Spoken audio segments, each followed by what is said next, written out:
Bienvenido a la Fundación para el Desarrollo de la Consciencia. Nuestra misión es elevar los niveles de consciencia en el ser humano. Integramos la sabiduría espiritual con el conocimiento científico. Esperamos encuentres este video de utilidad. En vez de tanto en el cumplimiento de rituales o de prácticas, ¿no? Que, insisto, son positivas y buenas, y aconsejo a todo el mundo que lo haga. Lo malo que tiene el rito o la práctica es que, de alguna manera, nos puede llegar a pensar que con eso basta. Ya estoy cumpliendo, ya he ido a misa, ya he rezado esto, ya he dicho no sé cuántos mantras, ya he meditado, ya he hecho yoga. Mira, en una ocasión, hace tiempo, yo conocí a un maestro espiritual bastante bueno y tenía gente que le seguía hace muchos años. Y era gente estupenda y gente fenomenal, y te hacía un montón de práctica espiritual, muchísima meditación, muchísimos cánticos de mantras, de canciones espirituales, bailes, retiros, de todo. Hombre, todo eso ayudó mucho a la gente, que duda cabe, no es que no les ayudara nada. Pero me tuve que pasar 3 años recibiendo a todos esos discípulos de ese maestro cuando se les torcía la vida, ¿no? Porque si no habían comprendido la aceptación, las leyes universales, la actuación de la conciencia, no tenían en sus mentes cómo aceptar la realidad. Y por mucho que hicieran mucha práctica espiritual y comprendieran otras cosas espirituales muy importantes, la falta de aceptación de la realidad les llevaba a la falta de paz. Esto no es algo que os diga yo teóricamente, esto no es algo que los textos espirituales lo digan porque sí, esto es algo basado en la experiencia, tanto de los textos como mía, ¿vale?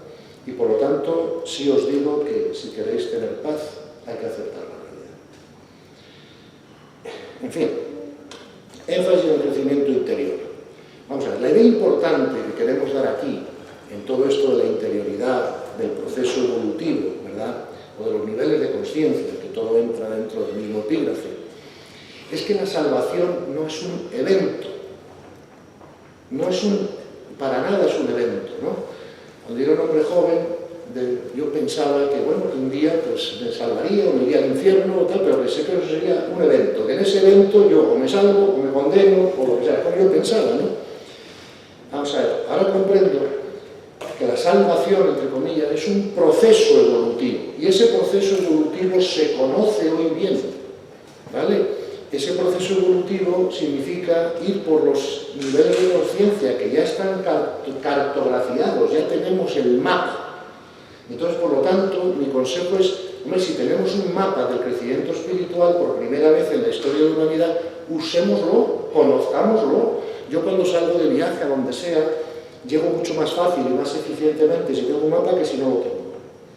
Porque a veces si no tengo un mapa me puedo equivocar, tener que dar la vuelta, volver al camino. Con el mapa voy directo, ¿ok? Entonces, por favor, esto hay que hacerlo extensivo al conocimiento de la humanidad. Ese mapa se llama los niveles de conciencia. Están en mi libro, están en Hawkins, están en Wilber, están en muchos autores, y yo recomiendo que hasta donde podáis estudiéis eso, porque vais a ver reflejado en uno de esos niveles, sin duda ninguna, vais a tener más claro cuál es el siguiente, qué podemos hacer para llegar. No sé, ¿no? Cuáles son los caminos que nos llevan ahí más rápido, y vamos a hacer más eficiente nuestro proceso espiritual. Entonces, fijaros que como yo decía antes, a veces ese proceso espiritual se para porque en el fondo a veces nosotros no amamos la verdad, sino que amamos la seguridad emocional que nuestras creencias nos dan, ¿me explico?, aunque sea sin tener en cuenta los frutos. Tenemos que empezar a amar la verdad, porque la verdad da fruto, mientras que las creencias nunca dan fruto a no ser que coincidan con la verdad, ¿verdad? Y entonces no podemos tener la actitud esa que tienen los rígidos mentales de proteger el conocimiento como haga falta. Hombre, es mejor mejorarlo que protegerlo. No se me explico, ¿no? Y siempre tenemos que estar abiertos a poder mejorar nuestro conocimiento, ¿no? Fijaros que a veces esto las instituciones nos lo dificultan y son un freno al crecimiento. A veces con estas ideas se llega a muchas mentes, pero luego esas mentes van a los grupos organizados de no sé qué y los superiores, pues, ni hablar, y echan para atrás, ¿verdad?, el crecimiento, la iniciativa, por así decirlo, ¿no?, para proteger una información que no da fruto. Porque, ¿quién ha tenido paz imperturbable? ¿Alguien puede levantar la mano? No, ¿verdad? ¿Y la culpa es nuestra solo? ¿O también es que a lo mejor la información que hemos tenido no es la mejor para tener paz imperturbable? Falta de información. ¿Entiendes? Y falta de nivel nuestro, las dos cosas. Pero falta de información correcta también. No es culpa de nadie, porque nadie puede pensar fuera de su contexto, ¿verdad? Pero ahora tenemos otro contexto, enterémonos, porque eso nos da otra información que nos permite ir de otra manera por la vida, ¿no? Entonces, tenemos que en esto soltar un poco esta necesidad que todos tenemos de pertenencia a un grupo para tener seguridad, ¿no? Entonces, porque ningún grupo tiene toda la verdad. A veces la espiritualidad llega un momento que tenemos que ponernos de pie sobre nuestros propios dos pies, ¿me entiendes? Y dejar de darle a otro, o a un grupo, o a un instituto, o lo que sea, la autoridad de nuestro crecimiento espiritual. Y, por supuesto, antes de hacer eso, observemos qué paz tienen ellos. No sé si me explico, ¿no? Claro, yo cuando voy a jugar al golf, me tiene que enseñar un profesional de golf, no un profesional de piano. ¿Me explico? Entonces, no es lo mismo ser un recitador de doctrina, ¿me explico?, que ser un tío de paz interior, no es lo mismo. Entonces, no escuchéis nada de nadie que no tenga paz interior imperturbable, porque no os sirve para nada. Ese es mi consejo, ¿no? Entonces, es que nos hemos tragado cada uno en el pasado. Enseñanzas del Evangelio al respecto de esto que estoy diciendo. Mateo, el sábado está hecho para el hombre, no el hombre para el sábado. ¿Vale? Entonces, todas las prácticas espirituales están hechas para el hombre, para que beneficien al hombre, no para que encadenen al hombre.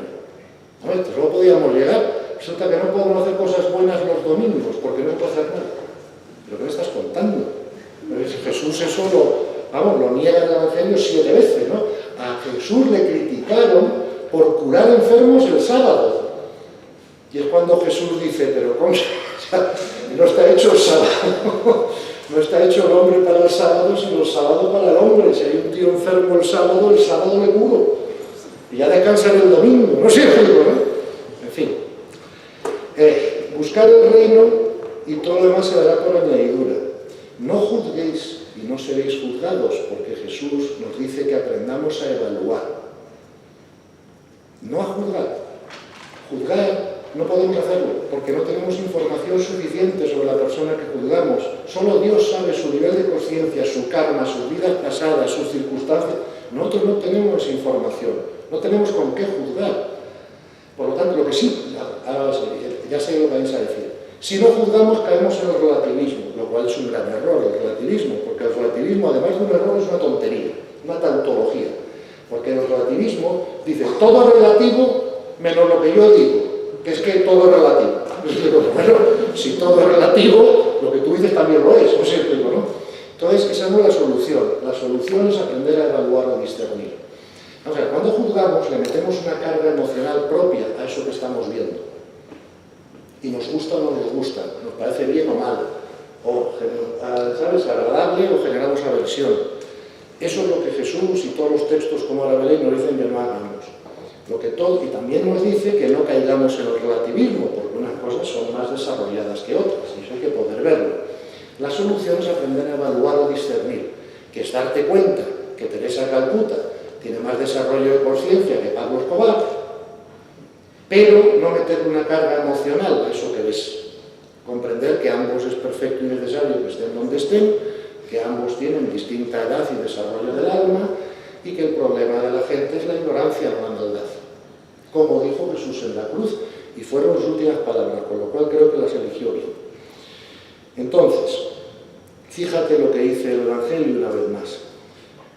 No mancha al hombre lo que entra en el hombre, sino lo que sale del hombre. Acordaros, lávate las manos, no comas esto, no comas aquello, no tal. Mejor comer bien que comer mal, que duda cabe. mejor lavarse las manos que no lavárselas.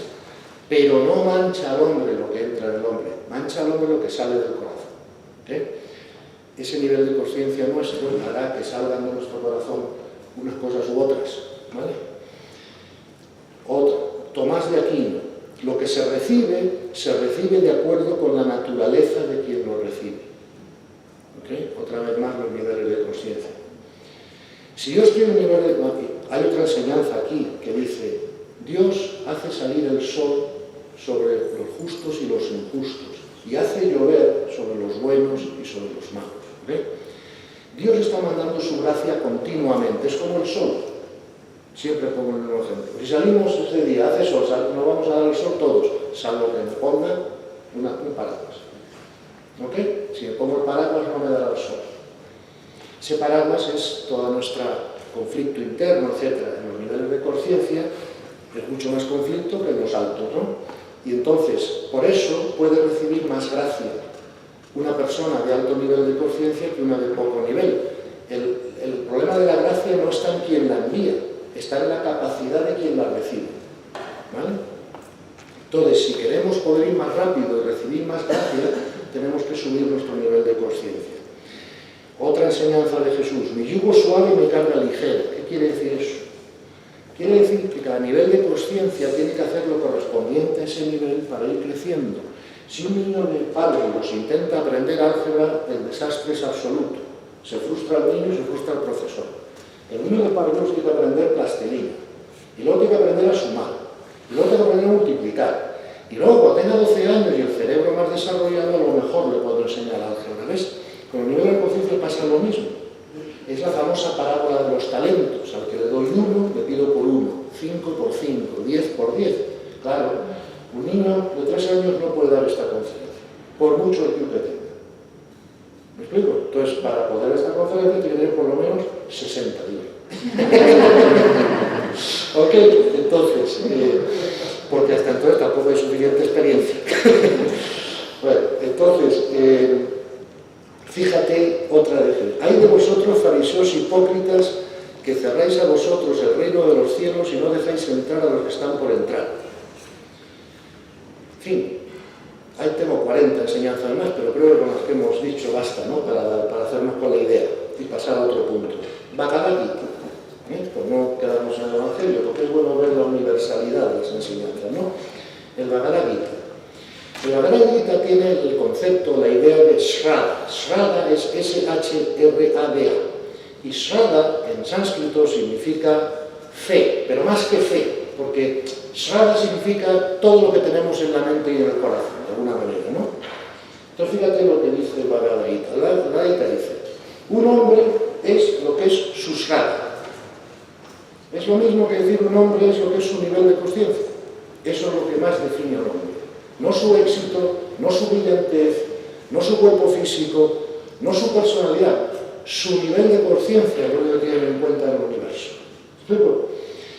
Lo dice el Bhagavad Gita además. Dice, el Shraddha determina tu destino. Claro, a mayor nivel de conciencia, menos destino. Y más misión, a menor nivel de conciencia, más destino y menos misión, como dijimos antes. Dice, el Shraddha alto es la fe y las leyes espirituales. El Shraddha bajo es ignorancia, dice el Bhagavad Gita. La Bhagavad Gita dice, el éxito no nos traerá la felicidad a no ser que vaya acompañado del conocimiento interno, ¿no? Del conocimiento de uno mismo, ¿no? Vamos a ver. Otra idea importante de la espiritualidad, el amor y la unidad. El amor es unitivo, ¿vale? Todas las religiones están basadas en el amor, pero el amor no tiene religión. Eso lo dijo Rumi, que es un místico sufí, ¿ok? Entonces vamos a explicar las breves, las sutiles diferencias, muy rápido, entre el budismo, el hinduismo y el cristianismo. Que me perdonen si alguien es de otra fe religiosa, no puedo tener 7 porque serían 3 horas, pero es lo mismo. Lo que voy a decir de esto aplicaría igual, por ejemplo, al judaísmo a través de la cábala o al islamismo a través del sufismo, no sé si me explico, ¿no? Todas las religiones tienen sus escuelas altas de misticismo que todas dicen lo mismo. Me he centrado en estas tres, el budismo, el hinduismo y el cristianismo, porque, no sé, porque se las conozco mejor, ¿me explico? Y porque me parecen más útiles, pero bueno, podría ser extensivo a todas las demás. O sea, que nadie se sienta mal porque no haya incluido algunas de su propia tradición, ¿no? Entonces, las sutiles diferencias entre el budismo, el hinduismo y el cristianismo son estas. Vamos, en el cristianismo creemos que Dios es trascendente. El énfasis está hecho en la trascendencia de Dios. ¿Qué significa trascendencia de Dios? Que Dios está fuera de la creación. Crea el mundo, crea todo, pero Él está fuera. Fijaros que si a un católico, a un cristiano, o a un musulmán, o a un judío, le preguntan ¿dónde está Dios? El dedo hará así, apuntará al cielo. ¿Ok? Ahora bien, sin embargo, los budistas y los hinduistas creían más en un Dios inmanente, no trascendente. ¿Vale? Si tú le preguntas a un budista o a un hinduista ¿dónde está Dios? El dedo hará así. No hará así, hará así. Apuntará aquí dentro. ¿Ok? Pero ahora la pregunta es ¿y quién tiene razón? ¿Vale? Y la respuesta es muy sencilla, los dos y ninguno. Claro, porque estamos en el nuevo paradigma, que es el paradigma del I, no del I-O. ¿Me explico? Entonces, el I lo que dice es que Dios es trascendente e inmanente al mismo tiempo. Y por lo tanto, si a mí me preguntaran, Gonzalo, ¿dónde está Dios? Yo haría así. No me bastaría una sola mano, no sé decirlo, ¿no? Claro, ¿entiendes? De los dos lados. Entonces, ¿veis cómo esa aparente diferencia que ha llevado tantas bofetadas en los últimos cientos o miles de años no tiene sentido? Por ejemplo, la otra diferencia es que los cristianos, los occidentales, creen más en un Dios personal y los budistas o hinduistas creen más en un Dios impersonal, porque para ellos Dios y la consciencia es lo mismo, de alguna manera, ¿no? Y la consciencia es impersonal. Pero el Dios trascendente sí puede ser personal. Pero, con lo cual, otra vez más, estamos en una discusión estúpida. Mire usted, Dios es personal e impersonal al mismo tiempo. Se acabó la discusión. ¿Ves? Ya me he puesto de acuerdo con los budistas y con los hinduistas. No hay nada que discutir. Además le digo, no sabréis si es personal, impersonal, trascendente, inmanente, hasta que no tengáis una experiencia mística, anyway. Con lo cual, ¿para qué discutir hasta que no lo veáis, lo experimentéis? No sé, no lo veis a eso con la mente, ¿me entiendes?, a acertar, ¿no? Por esto, Dios trascendente, Dios inmanente, Dios personal o Dios impersonal, Dios dentro o Dios fuera, solo depende de dónde apunte el dedo. Pero está en todos lados, es trascendente, inmanente, personal, impersonal, está dentro y fuera. Se acabó la discusión, no tenemos que discutirla con otras religiones. ¿Vale? Entonces, el cristianismo se enfoca en la filiación divina, en el amor, en la unión con Dios y en el servicio. El budismo se enfoca más en el desarrollo de la conciencia, aunque incluye la compasión, el bodhisattva y todo eso. Sabéis que el budismo tiene 4 nobles verdades. Una, el sufrimiento es una característica del alma no iluminada, ¿vale? 2, el sufrimiento es producido por el deseo egoico y el apego a las cosas impermanentes. 3, la cesación del deseo, el apego, produce la eliminación del sufrimiento y eso se consigue a través de la iluminación, que tiene un camino con 8 ramas. Right view, o sea, información correcta; right resolve, intención y fuerza de voluntad; right speech, hablar bien; right conduct, portarse bien; right livelihood, es vivir correctamente; right effort, esfuerzo suficiente y dedicación suficiente al crecimiento espiritual; right mindfulness, que es, o sea, buen manejo de la mente; y por último, right samadhi, que es correcta experiencia mística. Y todo por orden, ¿ves? Primero información correcta. Con la información correcta hago el resolve de no sé qué, de actuar bien, de hablar bien, y al final llego al samadhi. Fenomenal, no tengo ningún problema. Es así. El hinduismo enfoca en el amor, la unidad de todo lo creado y el desarrollo de la conciencia, así como la descripción de la realidad.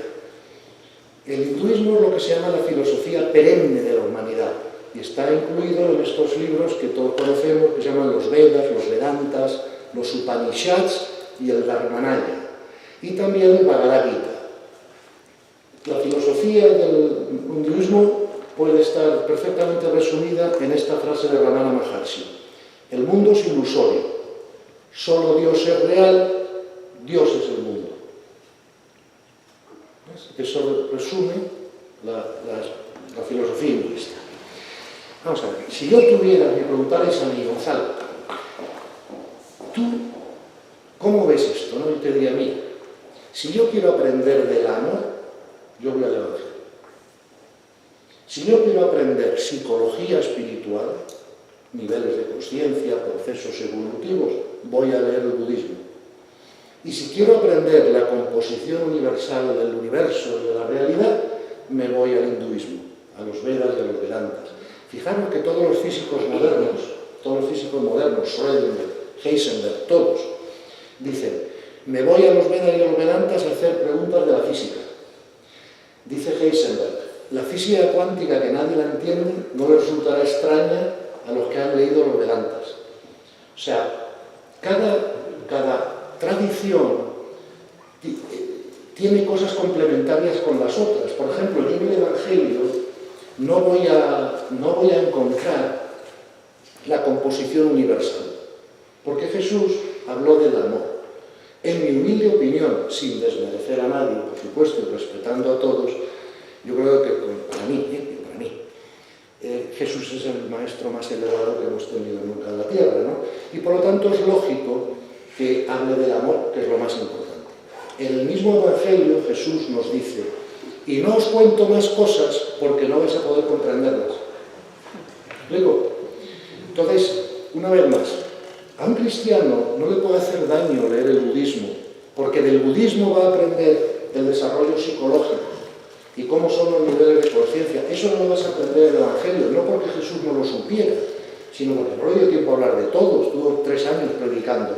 O si habló de ello, no quedó recogido en los Evangelios. Por lo tanto, tengo que irme al budismo para eso, y no me molesta en absoluto. Ahora, el budismo y el cristianismo no me va a decir que el universo es multidimensional, que todo es vibración, que tal, que eso me lo dice el hinduismo. Pues fenomenal, mira qué bien, pues me voy al hinduismo y me entero de cómo funciona el universo y eso no me hace menos cristiano. ¿Me explico? ¿Ok? Entonces, todo es complementario y nada va en contra de nada en las enseñanzas espirituales del pasado. Y por eso os animo a que seáis en eso cada vez más universales. Es decir, ser un buen cristiano no significa que no te pueda venir bien comprender el desarrollo espiritual de los budistas. O ser un budista no dice que no te vaya a venir bien escuchar lo que tiene que decir Jesús sobre el amor. No sé si me explico, ¿no? Esto es lo que tiene que cambiar el mundo, ¿no? Porque a veces si no nos aferramos a lo nuestro y tenemos que criticar lo contrario para sacar fortaleza en lo nuestro. Y eso es un error espiritual. Lo nuestro es bueno, lo del contrario también, y vamos a ver cómo entre los dos aprendemos más. Y no se me explico, ¿no? Y nos complementamos mejor. Bueno, fíjate lo que dice el Tao al respecto. La división es contraria a la naturaleza del Tao. Krishna. Aquellos que adoran a otros dioses también me adoran a mí. Jesús. Cuando le preguntan qué hacer con los que hacen el bien, pero son de otras creencias, dice, y pregunta a los apóstoles, Maestro, ¿qué hacemos con los que hacen el bien pero no son de los nuestros? Y Jesús responde, ayudarlos, colaborar con ellos, todos los que no están contra mí están conmigo. Lo mismo que dijo Cristo. ¿Cierto? Bien, ¿por qué no lo hacemos eso? Mi pregunta. Si no lo ha dicho Cristo, no lo ha dicho Cristo. Pero estas religiones dicen que no. Que lo nuestro es lo bueno, que lo demás no sirve, que sea. Bueno. Evangelio. Cuando 2 o 3 reunidos están en mi nombre, yo lo potencio. Fijaros la unidad, ¿no? Mateo. No resistáis el mal ni luchéis contra el mal, ahogadlo en abundancia de bien. Marcos. Ayudar a los que hacen el bien pero no son de los nuestros. Jesús.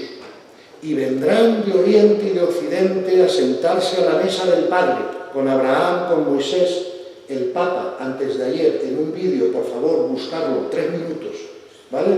El vídeo de 3 minutos es cortito. Dice textualmente el Papa, está en YouTube este vídeo, lo he visto esta mañana, y dice el Papa textualmente esto, el Papa Francisco, dice, está en una actividad con otras personas de otras fe religiosas, musulmanes, budistas, judíos, tal, y el Papa dice, el día que nos muramos nos vamos a llevar una gran sorpresa. Dice, es que vosotros creéis, dice el Papa, que Jesús no ama tanto a Gandhi, ¿verdad? O a Martin Luther King, que a un cura o una monja católica. Eso lo está diciendo el Papa hoy. ¿Ok? Entonces, claro, el Papa ya comprende que Jesús es el que más ama, entre comillas, Jesús ama a todos igual, ¿no? Pero digo, el que más próximo está a Dios, el que más nivel de conciencia tenga, con independencia de su fe religiosa. ¿Me entiendes? El nivel de conciencia es tu grado de participación en el amor y en el servicio. No depende de la creencia. Fíjate, ¿no tenía la misma creencia Torquemada que San Agustín? ¿Y cómo vivían los dos de diferente esa misma creencia? Torquemada usaba la creencia para matar a gente en la hoguera. Y San Agustín la usaba para dar amor a todo el mundo. Era la misma creencia. Los dos creían en todo lo mismo, en Dios, los sacramentos, la Virgen, todo igual. Pero uno mataba gente y el otro sanaba gente. ¿Cuál es la diferencia? No la creencia, sino el nivel de conciencia del que cree. ¿Explico? Cómo se interpreta la creencia y cómo se usa. Bueno, menos mal que lo ha dicho yo el Papa, no solo... Bien, entonces, amarás al prójimo como a ti mismo. Otra enseñanza muy importante de las Escrituras. No os dejéis llamar maestro. Solo hay un maestro y es Dios. Todos los demás sois hermanos. Ni llaméis padre a nadie en la tierra. Solo hay un Padre en el cielo. Ni os llaméis directores, porque solo hay un director. El Cristo, el mayor entre vosotros, será vuestro siervo. Padre celestial, hace salir el semejante, el sol sobre buenos y malos, tal. Dice, y mira esta otra. El que no me ama más a mí, dice Dios, que a su padre o a su familia, no es digno de mí. ¿Okay? Porque el amor no es igual que el cariño. Lo hemos explicado eso muchas veces, ¿no? Bien. El amor no es idiota. Fíjate que el Evangelio nos dice, ser sencillos y prudentes, como palomas, ¿no? Porque os envío los lobos. ¿Sí? Se oye muy mal. Se oye mal, porque se ha agotado el ese. Se corta, entonces se pierde el libro. Pues gracias. Voy a hablar sin micrófono más alto para que no ocurra eso. Gracias por avisarme. Entonces, a ver, conocéis bien la diferencia entre el amor y el cariño, ¿no? No la repetimos porque eso es importante. Hasta que eso no se conozca no podemos tener paz. Yo sí creo que vale la pena que ¿Otra vez más? Sí, no, que lo aclare. Que lo aclare otra vez más. Ok, voy. Vamos a ver, los griegos tenían 4 palabras para hablar del amor. Lo digo rápido, ¿vale? Eros, que era el amor posesivo, sensual, ¿vale? Filia, que era el amor de yo me porto bien contigo, tú te portas bien conmigo. Estorges, que es el cariño que sentimos por la familia y los seres queridos y próximos y tal. Y por último, ágape. Y ágape se refería al amor incondicional, que no es dependiente de cómo el otro se comporte y no tampoco depende de si es mi familia o deja de ser mi familia, ¿no? Y fijaros que el Evangelio, que está escrito en griego, solo aparece la palabra ágape, no aparecen las otras 3. Por lo tanto, nosotros tenemos que comprender que lo que nos predica el Evangelio y el Bhagavad Gita, como ahora veremos, es el amor y no el cariño. Entonces, ama al enemigo, dice el Evangelio. Y yo os pregunto, ¿alguien puede hacer eso desde el sentimiento? No. No, ¿verdad? ¿Cómo podemos, pues, entonces amar al enemigo? Si no puede ser desde el sentimiento, ¿desde dónde lo podemos amar al enemigo? La compasión. Desde la comprensión. Claro. Sí, la comprensión efectivamente te lleva a la compasión. La compasión, lo que significa exactamente es la capacidad de comprender las razones del sufrimiento de otro. Eso es la compasión, ¿vale? Entonces, la comprensión de la realidad me puede llevar, me manda, ¿verdad?, a amar al enemigo. ¿Por qué? Para empezar, el enemigo es mi hermano. Porque el enemigo es un alma y yo soy un alma. Y entonces, ¿quién es el padre de mi alma? ¿Y quién es el padre del alma de mi enemigo? El mismo, ¿no? Ok. Luego, entonces, si nos centramos en el cuerpo físico y en el ego, yo no soy hermano de nadie que está aquí, porque mis padres me han tenido sus hijos. ¿Vale? Ahora, si me centro en el alma, yo soy hermano de todo el mundo, porque el padre, claro, de mi alma y el padre de la tuya, y la tuya, y la tuya es el mismo. No ¿Okay? se oye aquí. ¡Voy! Para la próxima charla, que ya será en abril, tendremos ya altavoces puestos por todos lados, ¿vale? Esta vez no nos ha dado tiempo, es que todo va muy rápido. Fijaros las bienaventuranzas. Bienaventurados los pobres de espíritu. Bienaventurados los que lloran, melancolía de la separación de Dios, ley de saturación. Bienaventurados los mansos, los que tienen hambre ahora, los misericordiosos. No se puede ser misericordioso si no se es sabio. ¿Explico? Porque misericordia es igual a compasión y no podemos comprender el sufrimiento del otro si no somos sabios nosotros. Bienaventurados los limpios del corazón, bienaventurados los que trabajan por la paz o los perseguidos por causa de la verdad. Ahora vamos a comparar el Bhagavad Gita con estas bienaventuranzas, ¿vale? ¿Qué dice el Bhagavad Gita que son las características del sabio? Humildad, no violencia, misericordia, rectitud, pureza de mente y cuerpo, dominio de sí mismo, indiferencia a los objetos de los sentidos, ausencia de egoísmo, comprensión por la compasión del dolor de los males de los otros, desapego, ecuanimidad, perseverancia, en fin, no sigo. Pero, como veis, son idénticos. Expresados de una manera o de otra. A lo mejor una bienaventuranza, el Bhagavad Gita la convierte en dos, pero, o sea, al final están diciendo lo mismo, no puede haber, la verdad es una, ¿ok? Fíjate lo que dice el Tao.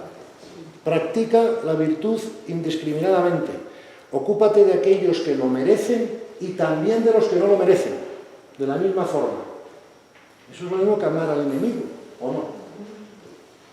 Ofrece ayuda y servicio sin limitaciones de tiempo, posesiones o habilidades. ¿Ok? Entonces, como veis, fijaros lo que dice el Tao.